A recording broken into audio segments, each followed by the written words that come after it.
We're incredibly grateful for your support. Before we begin today's tale, tell us, which city or country are you joining us from? We love connecting with our global audience. Now let's dive into today's story. Chapter 1. The Foundation Crumbles.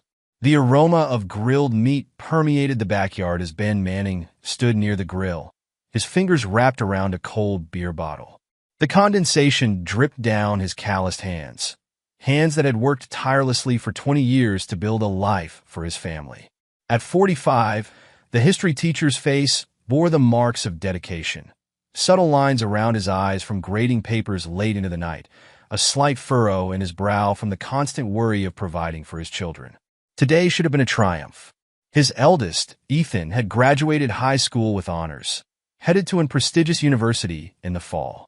The backyard bustled with guests, teachers, family friends, neighbors, all gathered to celebrate. Yet something gnawed at Ben's gut, an instinct honed by years of observing teenage behavior in his classroom. Need any help with those burgers?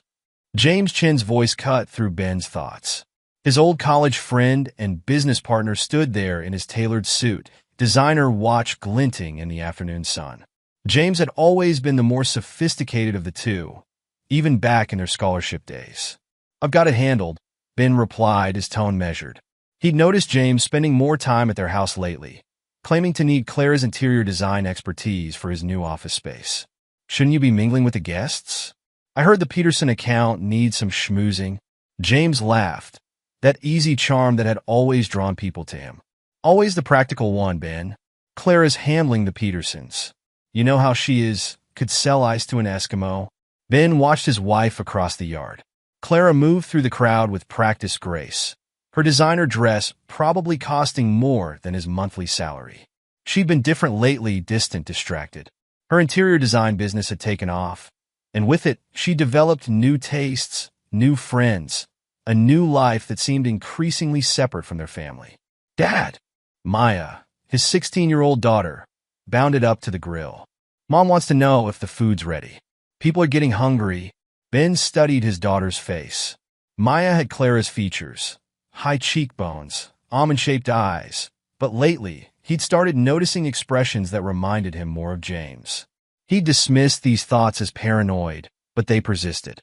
"Tell your mother 5 more minutes," Ben said, flipping another burger. "And Maya? Where's your brother Noah?" "Probably with Uncle James," she shrugged, already turning away. "They've been hanging out a lot lately." Ben's jaw tightened. When had James become uncle? He watched Maya weave through the crowd, joining Ethan and Noah near the pool. His 3 children huddled with James, their heads close together, sharing some private joke. Clara drifted over to join them, her hand brushing James's arm with familiar intimacy. The noise of the party faded as Ben observed the scene before him. 20 years of teaching had taught him to read body language, to spot the subtle signs of deceit. The way Clara leaned into James's space, the matching expressions on his children's faces, not love or respect, but contempt poorly disguised as teenage rebellion. Ben set down his spatula, movements deliberate. He'd grown up poor, the son of immigrants who taught him the value of patience, of watching, of waiting for the right moment. He learned early that revenge served cold tasted sweeter. A burst of laughter drew his attention. Clara had her hand on James's chest, her face tilted up to his. The gesture was intimate, too intimate for old friends. Then he heard it, carried on the breeze. "Remember how we fooled him about the fertility treatments?" Clara's voice, usually honeyed and smooth, dripped with malice. "All 3 are your little angels, and this idiot just paid for their private school and college." Ethan's response struck like a physical blow. "Dad gave us better genes anyway. James is our real father." The other 2 nodded, snickering. Ben's hands remained steady as he switched off the grill. 2 decades of marriage, 3 children he'd loved since birth, countless sacrifices, all built on lies. The rage that filled him wasn't hot. It was ice cold, crystallizing into something darker. He walked to the outdoor stage they'd set up for speeches, each step measured. The microphone felt solid in his hand as he tapped it twice, drawing everyone's attention. "I have an announcement," Ben said, his voice carrying across the suddenly quiet yard. The party guests turned toward him, expectant smiles on their faces. His family's small group broke apart, Clara's expression shifting from annoyance to confusion. Ben met each of their gazes in turn. Clara, James, his 3 children who weren't his. He saw the moment understanding dawned in Clara's eyes, the flash of fear that crossed James's face.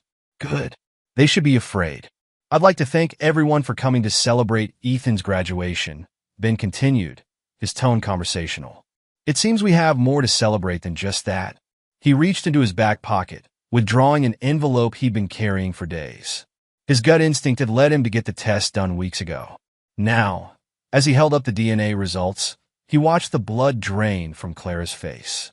The party guests shifted uncomfortably, sensing the tension crackling in the air. Ben's smile didn't waver as he began to read. Chapter 2. The Unveiling. The DNA results felt heavy in Ben's hands as he stood before the crowd of party guests.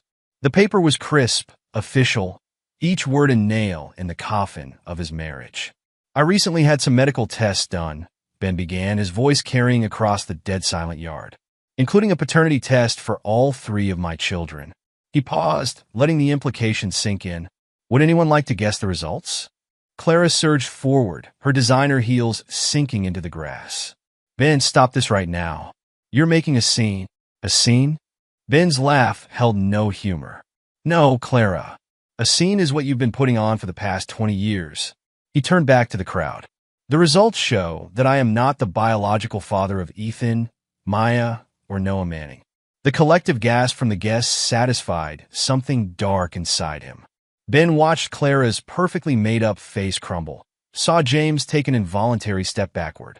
His children, no, James's children, stood frozen, their earlier smugness replaced by shock. Ben, please, James started, holding up his hands. Let's discuss this privately. Privately? Ben's voice cut through the air like a blade. Like how you privately fuck my wife. Like how you privately father my children. Like how you privately laughed at me behind my back. Several guests began edging toward the gate.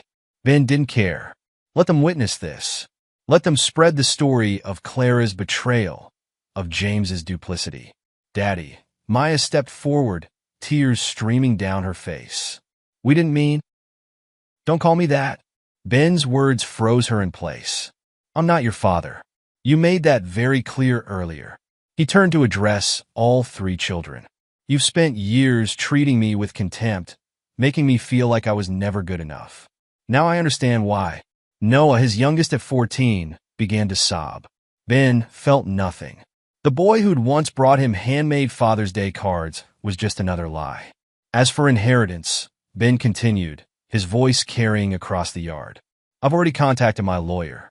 Everything I own, the college funds, the trust funds, all of it has been transferred to my name only. You'll get nothing.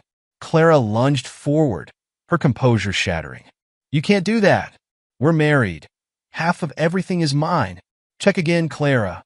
Ben's smile was razor sharp. Remember those papers you signed last month? The ones for your business expansion? You might want to read the fine print. You sign away your rights to our joint assets.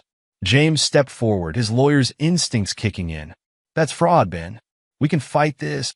Try it, Ben challenged. I have recordings of you both admitting to the paternity fraud. I have DNA tests. I have evidence of your affairs going back years. He spread his hands. Go ahead. Take me to court. Let's make this even more public than it already is. The color drained from James's face. Clara swayed on her feet, reaching for support that wasn't there. You've always thought I was weak, Ben addressed his family. The mild-mannered teacher, the pushover dad, the trusting husband. His laugh was cold. You forgot where I came from. You forgot what I had to do to survive. He turned to the remaining party guests, who stood transfixed by the unfolding drama. Thank you all for coming. The party's over. Feel free to spread the word about why. Ben stepped down from the stage, his movements unhurried. He passed Clara, who reached for his arm. He shook her off without a glance. Ben, wait, she pleaded. We could talk about this. We can fix this. Fix this? Ben turned back, and something in his expression made her step back. There's nothing to fix, Clara. You, James, the kids, you're dead to me. All of you. He smiled, and it was not a kind expression. But don't worry. I'm not done with any of you yet. He walked through the gate, leaving behind the sounds of Clara's sobs, James's attempts at damage control, and his children's confusion. He had preparations to make. 20 years of lies wouldn't be avenged in a day. Chapter 3. The Vanishing Act. In the days following the graduation party, Ben moved with precision.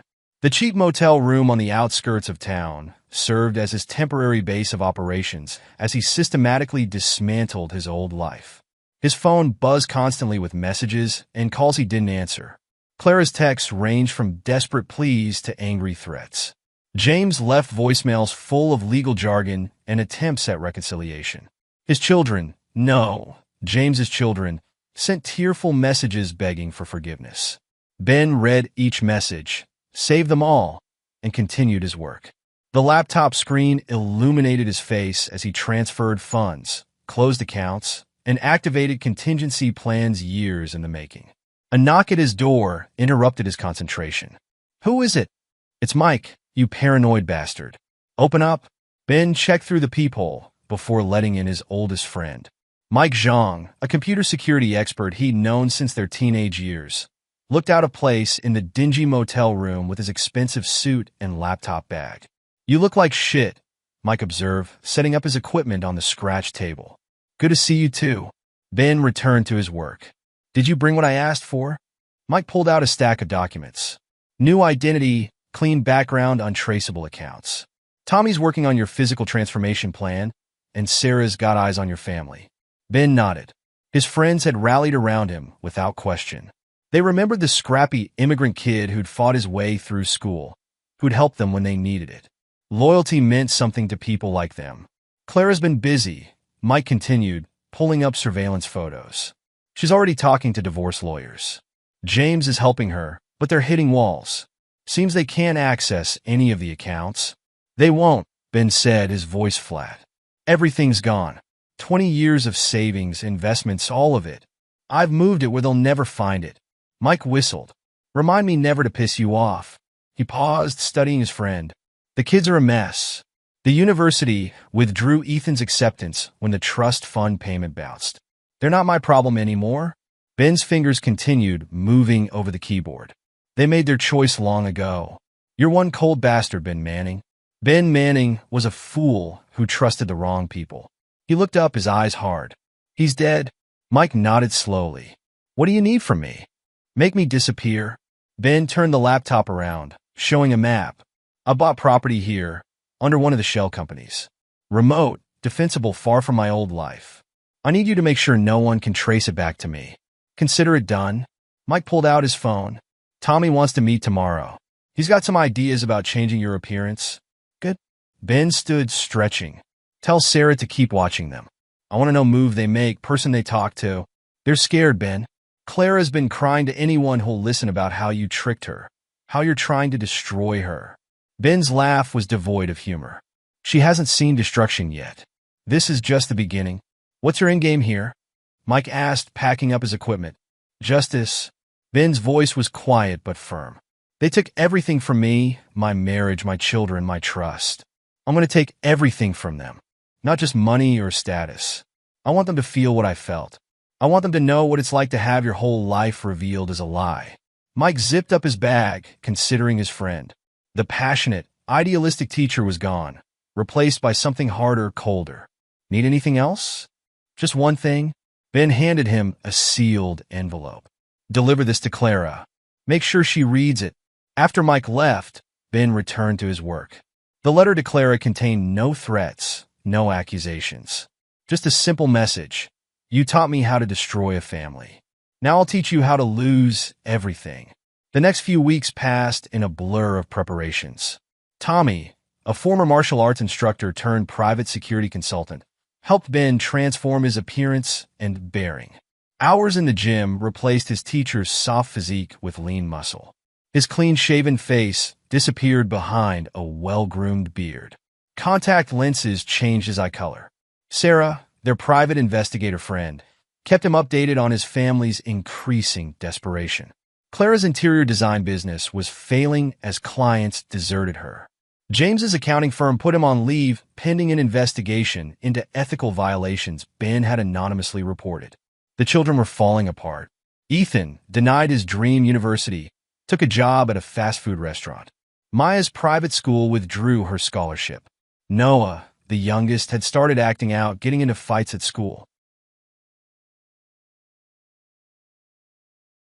Ben absorbed each report without emotion. He'd loved them once, would have died for them. Now they were just targets, pieces in a game they didn't know they were playing. On his last night in the motel, Ben reviewed his plans one final time. His new identity was solid: Cole Williams, a reclusive rancher with a mysterious past. His finances were secure, hidden behind layers of shell companies and offshore accounts. His appearance was transformed enough to avoid casual recognition. He picked up his packed bag, everything else had been shipped ahead to the ranch, and took one last look around the room. Ben Manning had died here, amid cheap furniture and faded wallpaper. Cole Williams was ready to begin the next phase of his revenge.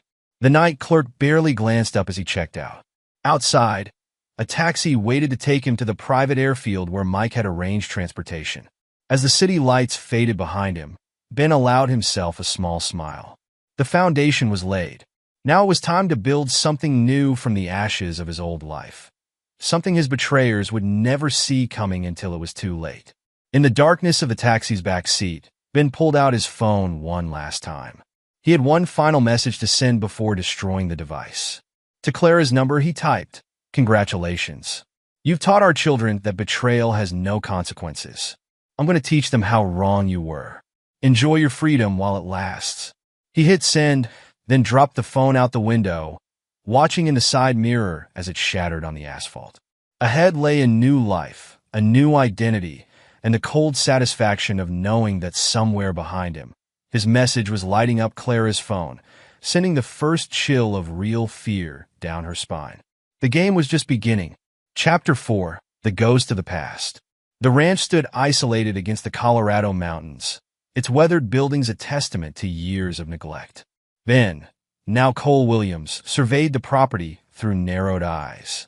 The peeling paint, rotting wood, and overgrown fields represented everything he needed: a challenge, a distraction, a fortress. He ran a hand over his bearded face, fingers tracing unfamiliar contours. The past 3 months had transformed him. Gone was the soft-bodied teacher in khakis and button-downs. His body had hardened from manual labor, muscles defined by hours of training with Tommy Chin, his martial arts expert friend. "This section needs complete rebuilding," Tommy said, kicking a rotted fence post. He'd been helping Ben renovate the ranch while training him. "Your form's improving. You're picking up the techniques faster than most of my students." Ben grunted, hefting a new post into position. Rage is a good motivator. Speaking of motivation, Tommy pulled out his phone. "Sarah sent an update on your family." Ben drove the post into the ground with more force than necessary. "Tell me." Clara's interior design business is hemorrhaging clients. That graduation party video went viral. Turns out people don't like hiring designers who cheat on their husbands and lie about their kids' paternity. Tommy scrolled through the report. She's been drinking heavily, showing up late to appointments. James tried to help her land new clients, but his reputation shot too. Good. Ben straightened, wiping sweat from his brow. The children? Living with Clara. Ethan's working fast food, Maya got kicked out of private school, and Noah's getting into fights. They're all blaming you for ruining their lives. Ben's laugh held no warmth. They should have thought about consequences before spending 20 years treating me like dirt. The sound of an approaching vehicle drew their attention. A battered pickup truck pulled up, Hank Morrison at the wheel. The retired sheriff had become Ben's closest ally in town, though he knew him only as Cole. "Brought those supplies you wanted," Hank called out, climbing down from the cab. He was in his 60s, weathered face topped by steel-gray hair. "And some news you might find interesting." Ben helped unload the truck while Hank talked. Couple came through town asking questions. Woman matching your ex-wife's description. Fancy clothes, but looking rough around the edges. Man with her trying to act smooth, but nervous as a long-tailed cat in a room full of rocking chairs. "Clara and James," Tommy muttered. "They're getting closer," Ben said, expression unchanged. "Good." Everything's ready for them. Hank studied him. You never told me the whole story, Cole, but I recognize that look. Seen it in men who've been betrayed. Men looking for justice. He patted his truck. Got my old service weapon in here if you need it. I appreciate that, Hank, but I have other plans for them. Ben's phone buzzed. A message from Mike Zhang, his tech expert. Excuse me? He walked away, reading Mike's update. The fake design company he'd created to trap Clara was ready. The accounting position for James was set up, complete with fraudulent credentials that would implicate him in financial crimes. The children would receive their chance at redemption soon. They're desperate, Mike's message read. Clara's trying to sell her jewelry. James is behind on his mortgage. Kids are fighting over the last of their trust fund money, which I've made sure will disappear once they try to access it. Ben typed back, proceed with phase 2. That evening, after Tommy and Hank left, Ben sat on his newly rebuilt porch cleaning a hunting rifle. The weapon was purely for show, part of his Cole Williams persona, but the menacing click as he reassembled it satisfied something dark inside him. His phone lit up with a series of messages from Clara. Please, Ben, we need to talk. The kids are suffering. You can't just disappear with all our money. I know you're in Colorado. He read each one, imagining her increasingly desperate state. The Clara he'd married would never have begged. She'd been too proud, too certain of her power over him. Now that power was gone, and she was learning how it felt to be helpless. Ben picked up his satellite phone, untraceable, courtesy of Mike, and dialed a number. Sarah? Follow them when they come. I want to know exactly when they arrive, where they stay, what they do, and make sure our local friends are ready to play their parts. The plan was complex, designed to isolate and break each member of his former family.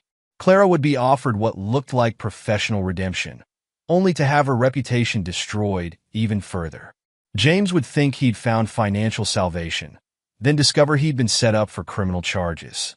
The children would learn what it meant to work for something instead of having it handed to them. Ben loaded the rifle and fired at a distant target, the crack echoing across his property.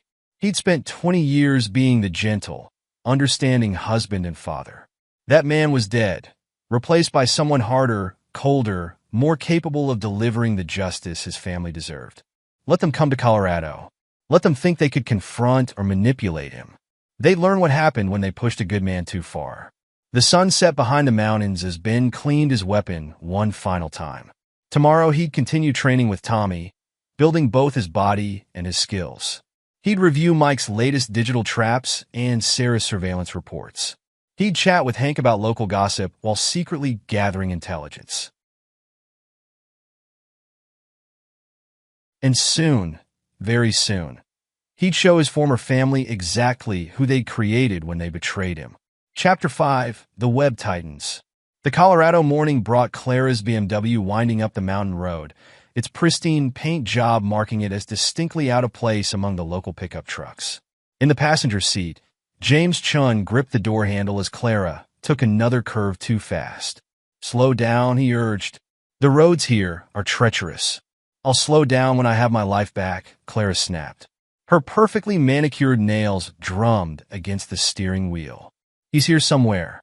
That tip about Cole Williams was solid. James wiped sweat from his forehead. Their last few months had been a nightmare of bounced checks, canceled contracts, and increasingly desperate measures to maintain appearances.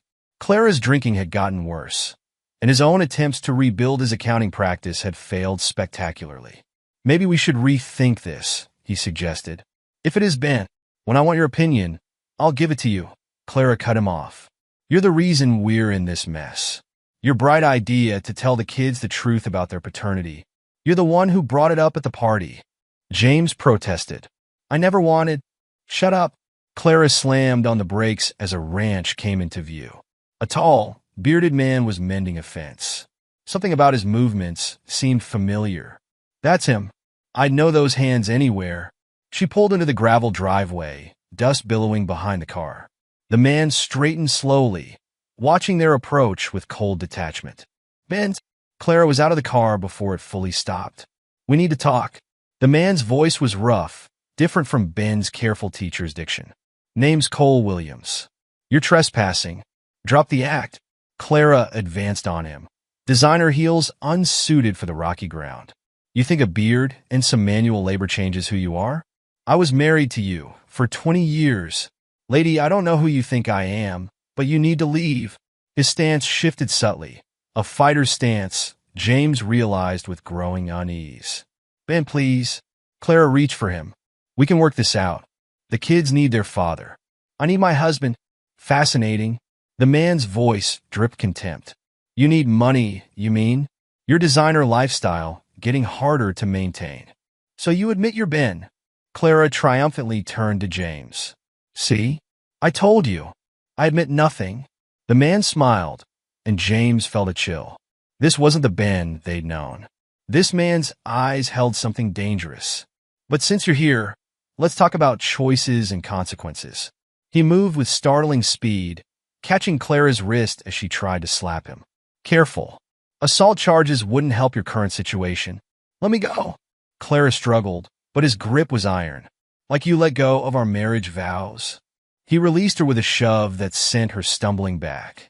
Like you let go of any shred of loyalty or decency. James stepped forward.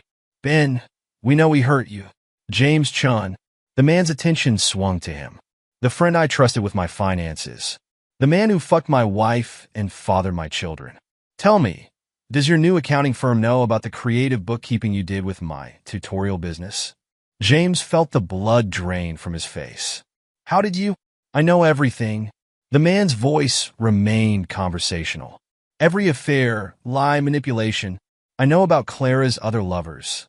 Yes, James, there were others. I know about the money you both embezzled. I know exactly how long you've been laughing at me behind my back.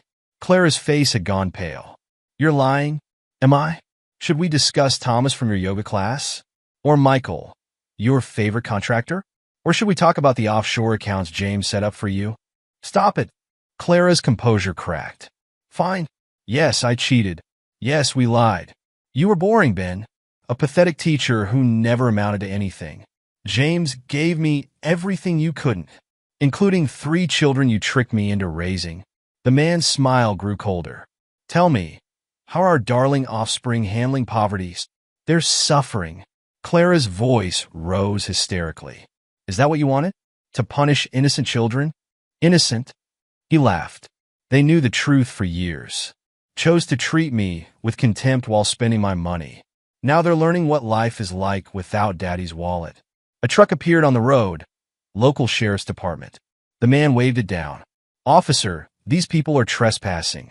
They seem confused about who I am. The deputy, young, stern-faced, approached. Everything all right, Mr. Williams? Just fine. These folks were leaving. No. Clara lunged forward. He's my husband. He stole our money. Ma'am. The deputy's hand moved to his weapon. I've known Cole Williams since he bought this ranch. I'm going to need you to return to your vehicle. This isn't over, Clara hissed as James dragged her back to the car. We'll prove who you are. Good luck. The man turned away, dismissing them.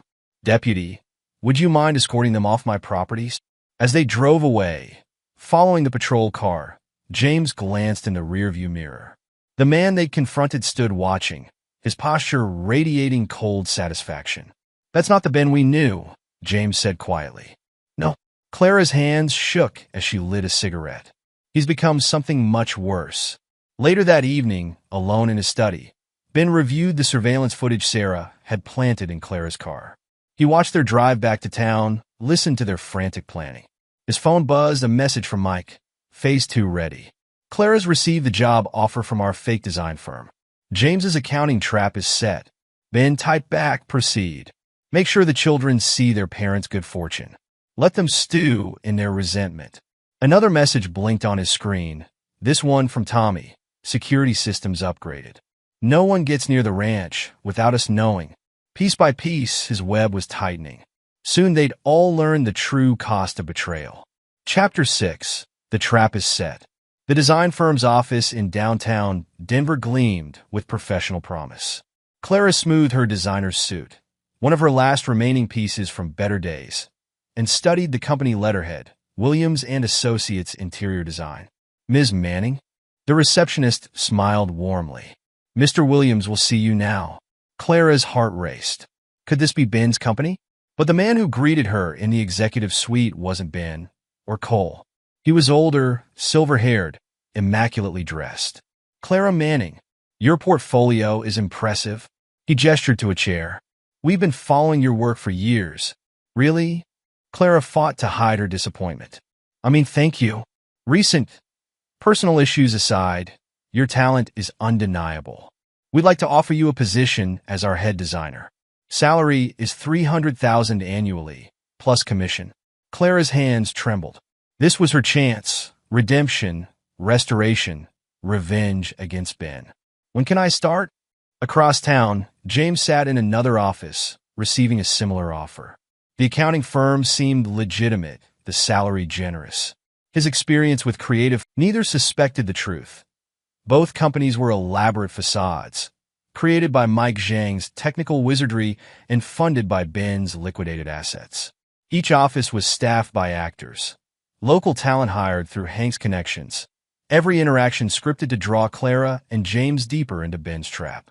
In his ranch house command center, Ben watched multiple screens showing security feeds from both offices. Sarah's tiny cameras captured every angle, while Mike's software recorded every electronic communication. They took the bait, Mike reported via secured line. Clara's already planning to poach her old clients. James is accessing the compromised accounting systems. Perfect.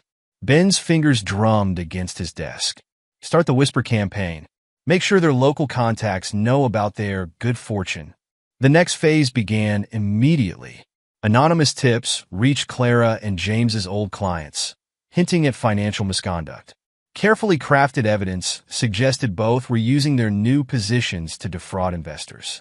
Every move they made dug them deeper into a hole they didn't even know existed. Meanwhile, Ben's attention turned to the children. Their trust fund accounts, supposedly drained, had actually been transferred into hidden holdings. Now they received anonymous messages. Their estranged father might be willing to reconcile, but only on his terms. Dad. Ethan's voicemail played through Ben's speakers. I mean, if this is really you, we're struggling. Maya's had to leave school. Noah's in trouble, please. We'll do anything. Ben's laugh held no warmth as he typed a response. Anything? We'll see. Come to Colorado. Learn what real work means. The trap was multi-layered, designed to break each family member differently. Clara would taste professional success again, only to have it turn to ash. James would think he'd found financial salvation, only to face criminal charges. The children would learn harsh lessons about privilege and consequences. Ben's friends watched his transformation with mixed admiration and concern. You're not the same man who arrived here, Hank observed during one of their evening strategy sessions. That man was weak, Ben replied, cleaning one of the hunting rifles he'd learned to use. He trusted too easily, loved too blindly. In this new version? Hank gestured at the surveillance screens, the elaborate web of deception. What does he believe in? Justice. Ben checked the rifle's sight. The kind the law can't provide. Tommy, arriving for their daily training session, found Ben practicing hand-to-hand combat moves in the barn turn gym. Your technique has improved, Tommy noted, dodging a precise strike. But you're still pulling your punches. Not for long. Ben's next hit landed hard enough to make Tommy grunt. They're coming here? All of them. I need to be ready. The physical training complemented Ben's psychological warfare. Each day brought new developments. Clara's design projects mysteriously failing inspection, James's clients reporting irregularities, the children discovering that mountain ranch work required muscles they'd never developed. In town, the locals played their parts perfectly. Hank's friends in law enforcement kept Ben, known to them as Cole, informed of any inquiries about him. Shop owners and ranchers reported any strangers asking questions. Ben's web extended beyond Colorado.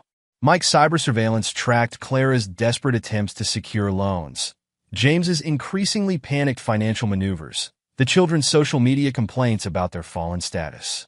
They're breaking, Sarah reported after another surveillance sweep. Clara's drinking more heavily. James is making mistakes in his work. The kids are fighting among themselves constantly. Ethan blames Maya for revealing too much at the graduation party. Maya accuses Noah of not keeping their secrets. They're all terrified of what you might do next. Good. Ben switched off the surveillance feeds. Fear is an excellent teacher. His phone buzzed with an update from Mike. The fake design company's project deadline approached. A multi-million-dollar renovation Clara had desperately thrown herself into. She'd pulled multiple all-nighters, believing this would be her comeback triumph. Everything's in place, Mike reported. When she presents to the clients next week, we'll spring the trap. All her design choices violate building codes, thanks to our altered documentation. The budget numbers will show massive overruns, courtesy of James's creative accounting. Ben nodded, satisfaction coursing through him.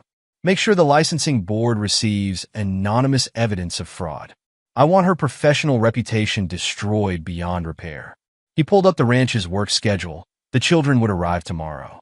He'd prepared 3 Spartan cabins, bare of any luxuries. Their phones would have no signal here. No internet. No escape. Your methods are brutal, Tommy observed, helping Ben check the security perimeter. They deserve it, but this level of revenge, it changes a man? I'm counting on that. Ben's voice was cold. The weak, trusting fool they betrayed is dead. I want them to understand exactly what they've created in his place. The sun set behind the Colorado mountains as Ben reviewed his plans one final time. In Denver, Clara prepared for her doomed presentation. James sweated over fraudulent accounts that would soon destroy him, and his children packed for what they thought was a chance at reconciliation, unaware they were walking into their own carefully designed punishment. Phase 2 was nearly complete. Soon, very soon, they would all understand the true cost of betrayal. Chapter 7. The Descent. The gleaming office of Williams & Associates Interior Design buzzed with anticipation. Clara Manning straightened her designer blazer, a relic from better days, and reviewed her presentation one final time. The multi-million-dollar renovation project would be her redemption, her chance to rebuild everything she'd lost. The clients are ready, Ms. Manning, her assistant announced. Clara gathered her materials, hand steady despite the bottle of wine she consumed the night before. The past months had been a study in contrasts, professional triumph against personal ruin. The salary was magnificent, but something about it nagged at her. The company's owner remained mysteriously absent, communicating only through intermediaries. In the conference room, 5 stern-faced executives waited.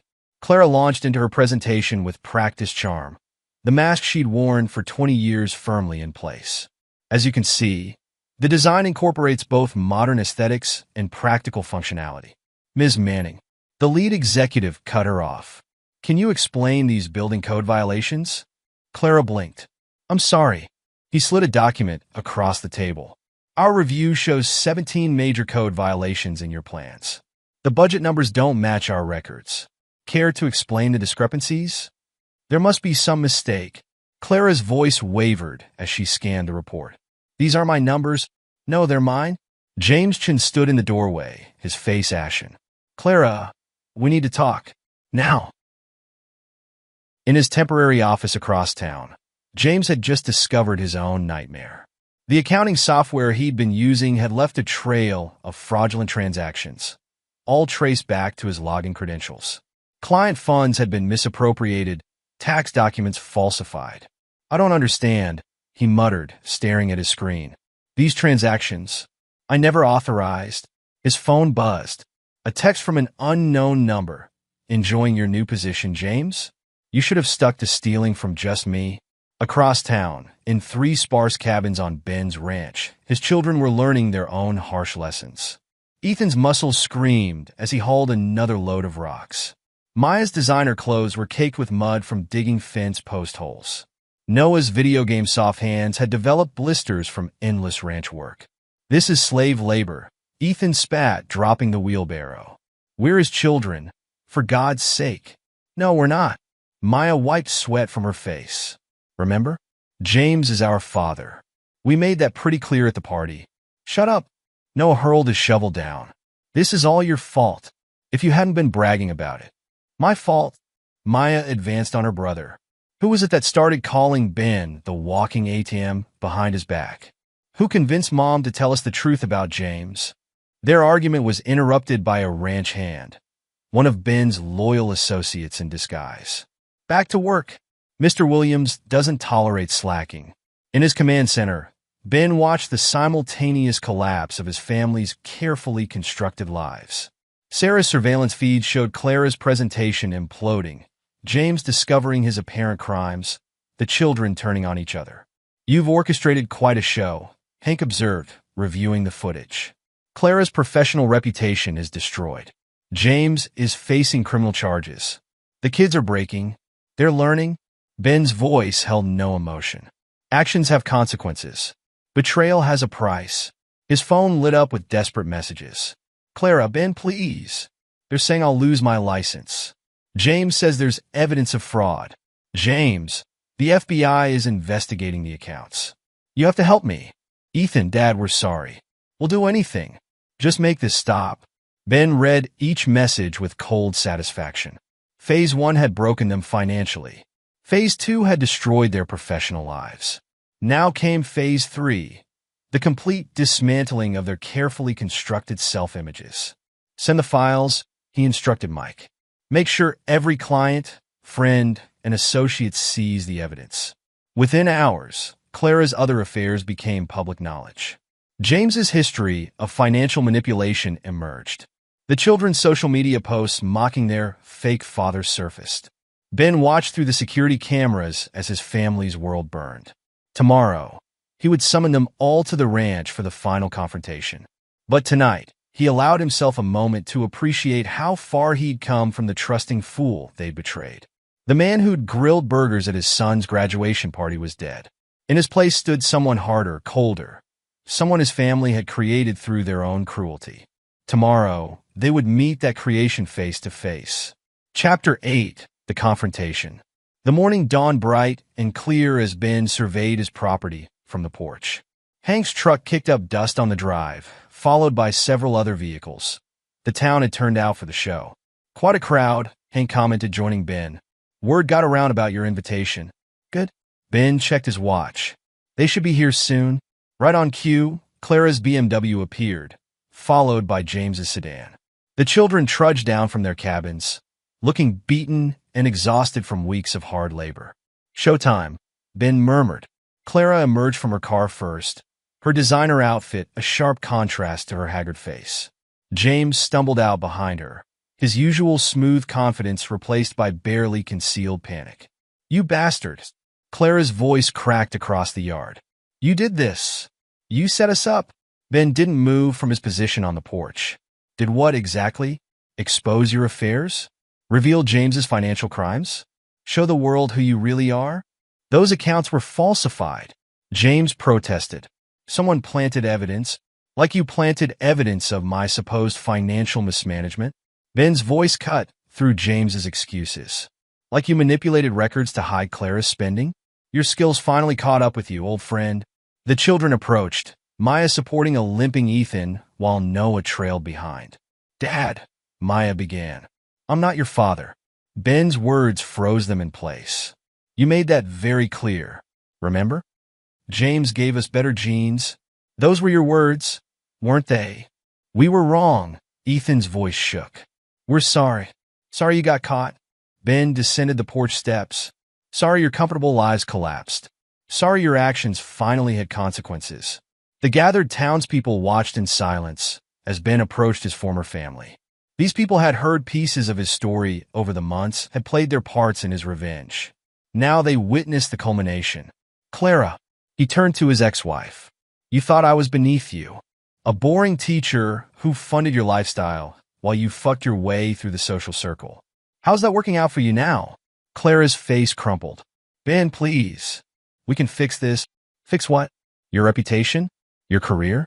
The 7 different affairs I've exposed." He laughed coldly. "You can't fix betrayal, Clara. You can only pay for it." He turned to James. "My friend, my business partner, the man who helped me invest for my children's future. Your children, I should say.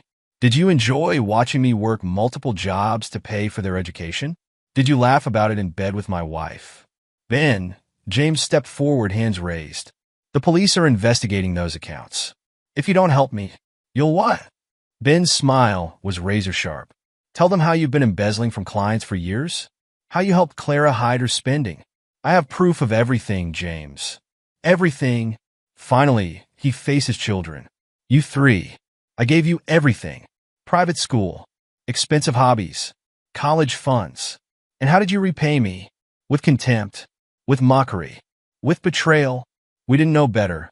Noah protested weakly. Didn't you? You knew I wasn't your biological father. You knew Clara and James were laughing at me. You chose to join in, to treat me like your personal bank while sneering behind my back.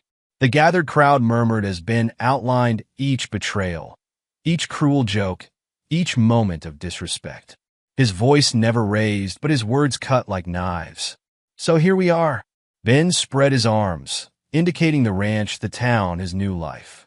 The boring teacher you all despised has outmaneuvered you. The weak man you betrayed has destroyed you. The fool you laughed at has brought you to your knees. What do you want? Clara whispered. Want? Ben's laugh held no humor. I want you to understand consequences. I want you to feel what I felt. I want you to know what it's like to have your entire life revealed as a lie.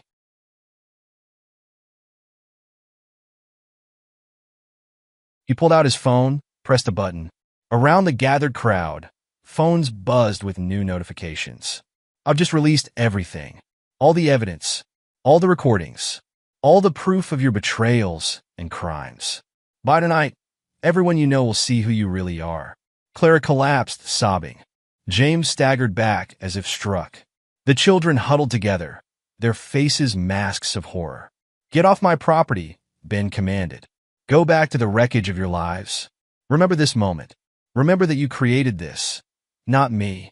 You turned a good man into your worst nightmare. As his former family stumbled away, broken and humiliated, Ben turned to address the gathered townspeople. Thank you all for your help these past months. The show is over. The crowd dispersed, leaving Ben alone with Hank on the porch. Was it worth it? The old sheriff asked. Ben watched the dust settle on the drive where his family had disappeared. Ask me again in a year. Chapter 9. The Phoenix Rises. 1 year later, Ben stood in his renovated ranch house, studying the latest report from Sarah. His revenge had rippled outward, destroying not just his family's lives, but their entire social world. Clara had left town after losing her design license. She worked retail now, her glamorous lifestyle replaced by a small apartment and mounting legal bills. Her attempts to date had failed as each potential partner discovered her history of infidelity. James faced federal charges for financial crimes. Ben's evidence had exposed not just his affair with Clara, but years of fraudulent practices. His comfortable life had dissolved into a maze of legal proceedings and potential prison time. The children struggled in different ways. Ethan worked construction, his dreams of university replaced by manual labor. Maya lived with roommates, working as a waitress. Noah had moved in with James's parents, the only family members willing to take him in. Still no regrets? Mike asked, downloading the latest surveillance data. They're thoroughly destroyed. They destroyed themselves, Ben replied. I just made sure they couldn't hide from it anymore. He'd changed too. The ranch had prospered under his management. His new identity as Cole Williams had taken root, respected in the community for his business acumen and straight dealing. The physical training with Tommy had transformed him from a soft teacher into a hardened rancher. Your investments have tripled, Mike noted, reviewing the accounts. The tech startups are taking off. Real estate holdings are solid. You're wealthier now than you ever were before. Money was never the point. Ben moved to the window, surveying his property. They needed to learn that actions have consequences. That betrayal carries a price. His phone buzzed, a message from Maya. Dad, please. We've learned our lesson. We miss you. Ben deleted it without responding. The wounds had scarred over, but they'd never heal completely. His family had taught him that trust, once broken, couldn't be repaired. Hank's truck appeared on the drive, kicking up dust.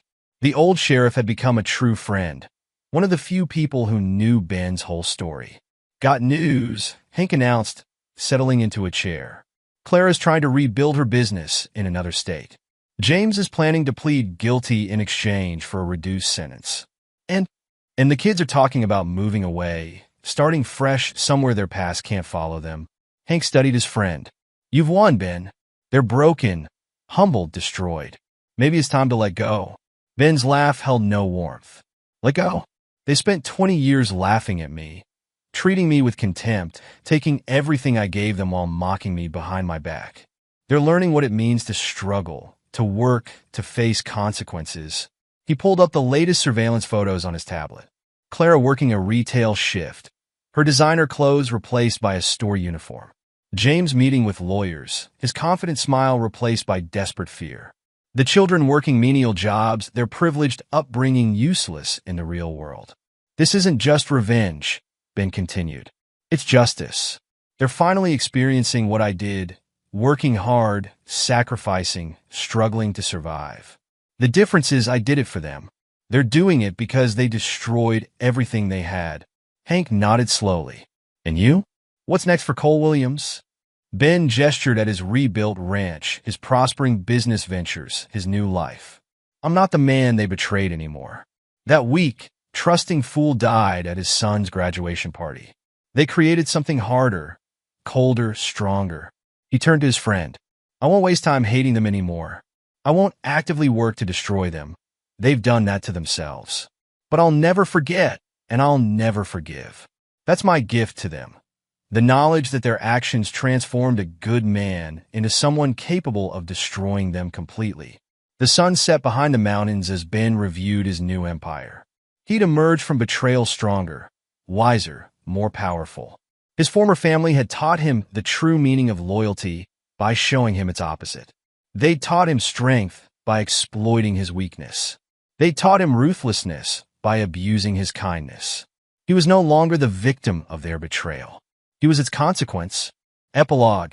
10 years later, the Williams Ranch sprawled across the Colorado landscape, a far cry from the rundown property Ben had purchased a decade ago. Now it encompassed thousands of acres, with multiple buildings, state-of-the-art facilities, and a reputation as one of the most successful agricultural and tech innovation centers in the state. Ben, still known to everyone as Cole Williams, sat in his office reviewing quarterly reports. At 55, his body remained hard from years of physical work, his beard now streaked with gray.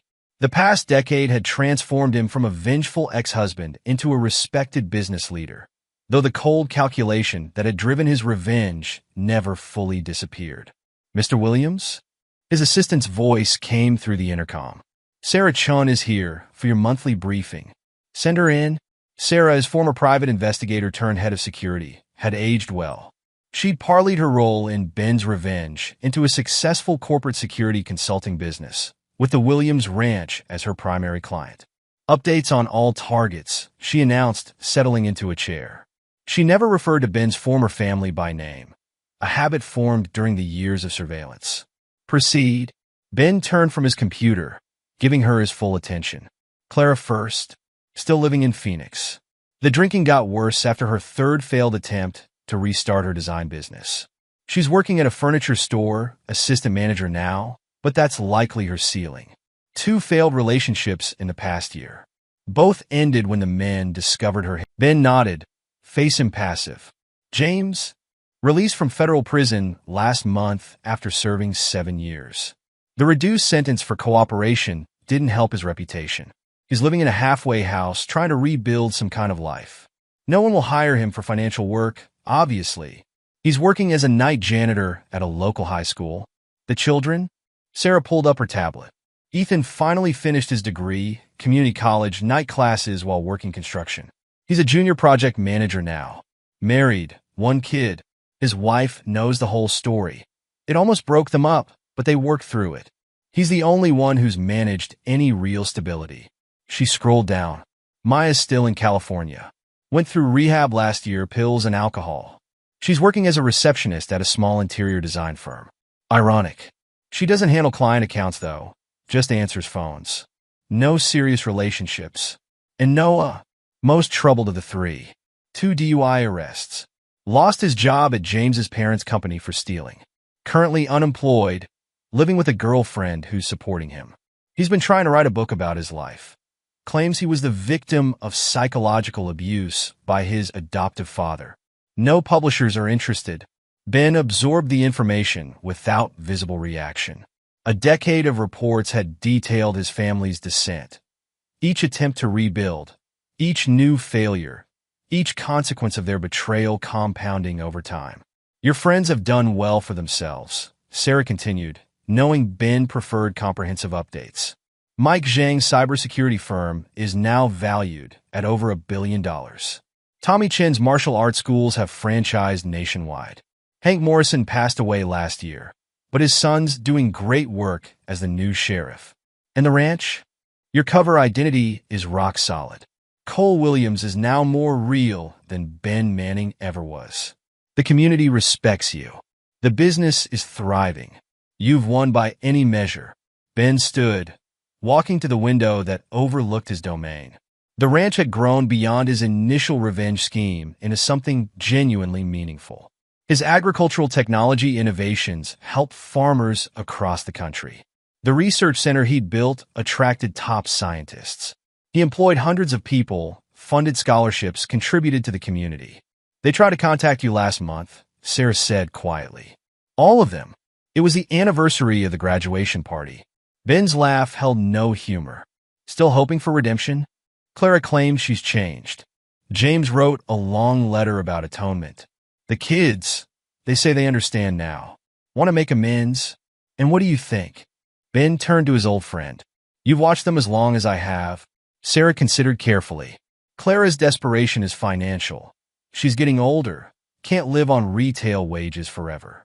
James is genuinely broken, but prison will do that. The kids. She paused. Ethan might be sincere. The others just want what you have. Ben nodded. He'd read their messages, analyzed their motives, just as he had every other attempt at contact over the years. The cold rage that had driven his revenge had mellowed into something harder, more permanent, a complete dismissal of their existence. Have you ever regretted it? Sarah asked.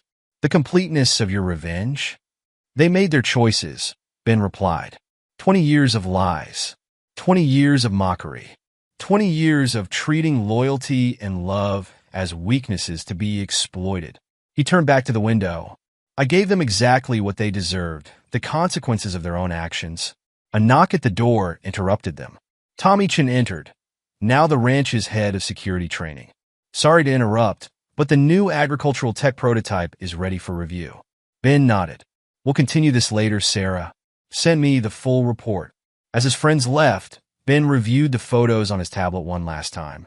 Clara serving customers at the furniture store, her designer clothes replaced by practical wear, her face lined with bitterness. James in his janitor's uniform, head down, avoiding eye contact with the teachers. His children in their diminished lives. Ethan building something small but stable. Maya and Noah still flailing. He closed the tablet. Their fates were no longer his concern. They taught him valuable lessons about trust, loyalty, and consequences. He'd applied those lessons to build something greater than revenge, a new life, a thriving business, a lasting legacy. The afternoon sun caught the ranch's solar panels, a testament to his investment in sustainable technology.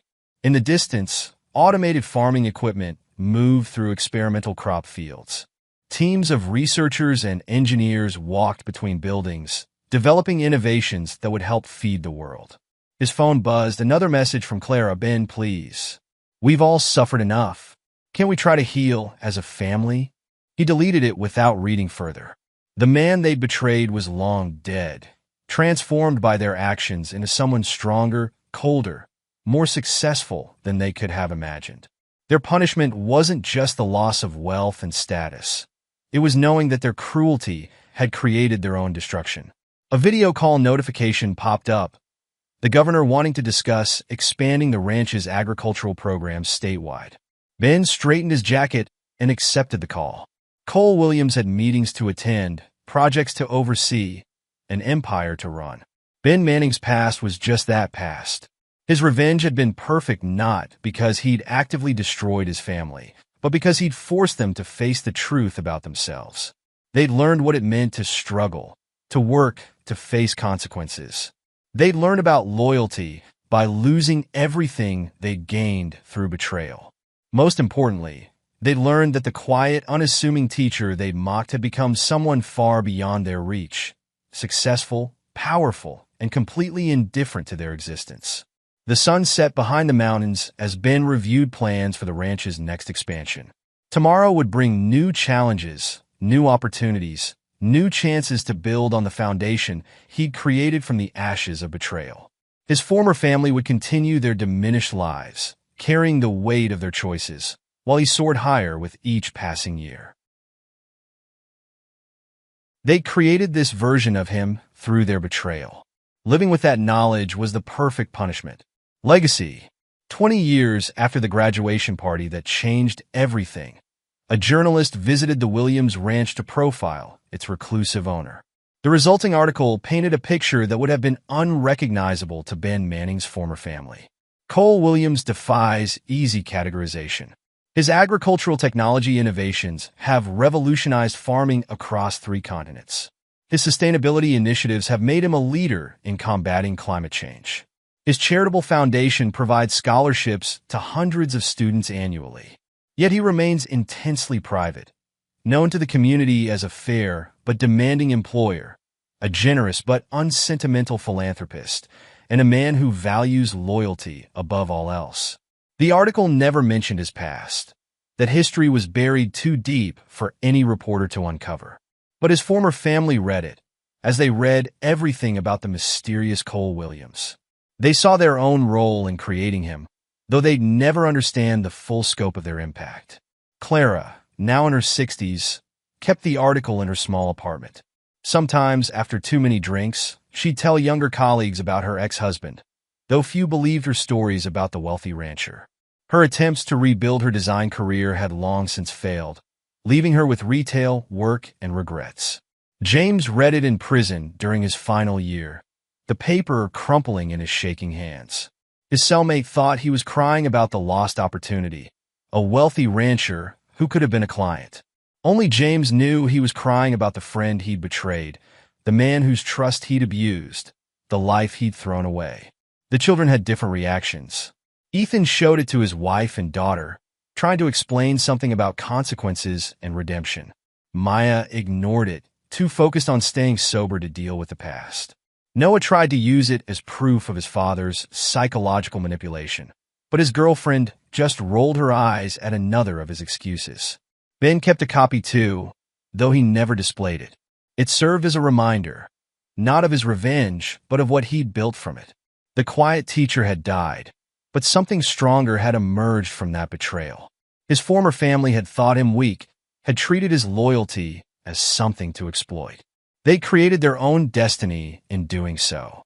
The Williams Ranch stood as a testament to transformation, not just of land or technology or business, but of a man. Ben Manning had been a caterpillar, naive and trusting.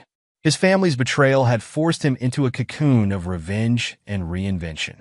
Cole Williams was the butterfly that emerged, powerful, successful, and completely beyond their reach. Traditional wisdom said living well was the best revenge. Ben had proven that living extraordinarily well, while ensuring your betrayers witnessed their own role in your transformation, was even better. The story could have ended differently. He could have remained bitter, focused solely on revenge. Instead, he channeled that cold rage into creation, building something meaningful while letting his former family destroy themselves through their own choices. That was his true legacy. Not the revenge that had driven him initially, but the empire he'd built from its ashes. Not the destruction of his betrayers, but the complete indifference to their existence that true success had granted him. The man who had grilled burgers at his son's graduation party would never have recognized the titan of industry he'd become. But then, that man had died the moment he heard his wife's cruel words. What emerged was something his family had never expected, a force of nature they created through their own betrayal. That was the final irony. In trying to exploit what they saw as weakness, they'd forged something immeasurably stronger. In betraying his trust, they taught him to build something greater than revenge. Cole Williams was their creation. Living with that knowledge was their perfect punishment. And there you have it. Another story comes to an end. What did you think? I'd love to hear your thoughts in the comments below. If you enjoy this story, consider joining our community by subscribing. It means the world to us. For more stories like this one, check out the recommended videos on screen. And I'll see you there.